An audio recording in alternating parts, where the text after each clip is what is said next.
அப்புறம் எங்க சர்வே முடிவுல திமுக ஆட்சி வந்து 40% மேல வருது பர்சன்டேஜ். ஏடிஎம்கே கூட்டணி வந்து 30% மேல வருது. நல்லா உருட்டு.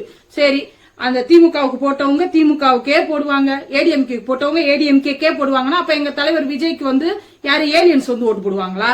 இந்த மக்கள் தான் சார் ஓட்டு போடுவாங்க, இந்த மக்கள் தான் ஓட்டு போடுவாங்க, இந்த பெர்சன்டேஜ்ல இருந்த மக்கள் தான் ஓட்டு போடுவாங்க. அப்போ திமுக கூட்டணிக்கு பெர்சன்டேஜ் குறையும், ஏடிஎம்கே கூட்டணிக்கு பெர்சன்டேஜ் குறையும். இது நாள் வரைக்கும் மக்கள் எப்படி ஓட்டு போட்டுட்டு இருந்தாங்கன்னு தெரியுமா உங்களுக்கு? டிஎம்கே ஆட்சி சரியில்லை அப்படின்னு சொல்லிட்டு ஏடிஎம்கேக்கு போடுவாங்க, ஏடிஎம்கே ஆட்சி சரியில்லை அப்படின்னு சொல்லிட்டு டிஎம்கேக்கு போடுவாங்க. ஏன் இவங்க ஆட்சி சரியா இருந்துச்சுன்னா அவங்களே தொடர்ந்து ஆளலாம்ல. இவங்க சரியில்லைன்னு அவங்கள்ட்ட, அவங்க சரியில்லைன்னு இவங்கள்ட்ட மாத்தி மாத்தி வருவாங்க. அப்ப எங்க தலைவர் விஜய் வந்து ஒரு ஆப்ஷன் எல்லாம் இல்ல. இப்ப எங்க தலைவர் வந்திருக்காரு.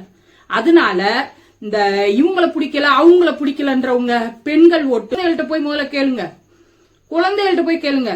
அந்த திமுக ஜென்ம ஜென்மமா குடும்பமா திமுகவுக்கே ஓட்டு போட்டுட்டு இருந்தாங்கல்ல, அந்த குடும்பத்துல இருக்க குழந்தைகள் கூட இன்னைக்கு நான் எங்க அப்பா அம்மா எல்லாரையுமே விஜய்க்கு தான் நான் ஓட்டு போட வைப்பேன்னு சொல்லி சொல்றாங்க. நீங்க அப்படி போய் கேளுங்க.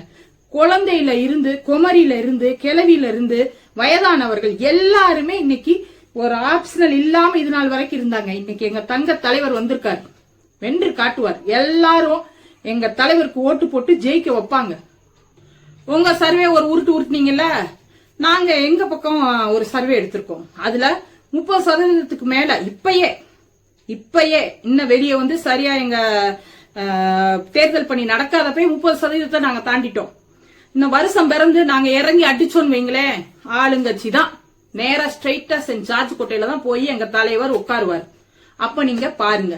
ஒரு பேட்டியில சொல்லியிருந்தீங்க விஜய் மட்டும் ஜெயிச்சுட்டா நான் அரசியல் பேசுறதே விட்டுருவேன் அப்படின்னு சொல்லிட்டு. வேற வேலைக்கு இப்ப நீங்க கொஞ்சம் ஏற்பாடு பண்ணிக்கோங்க.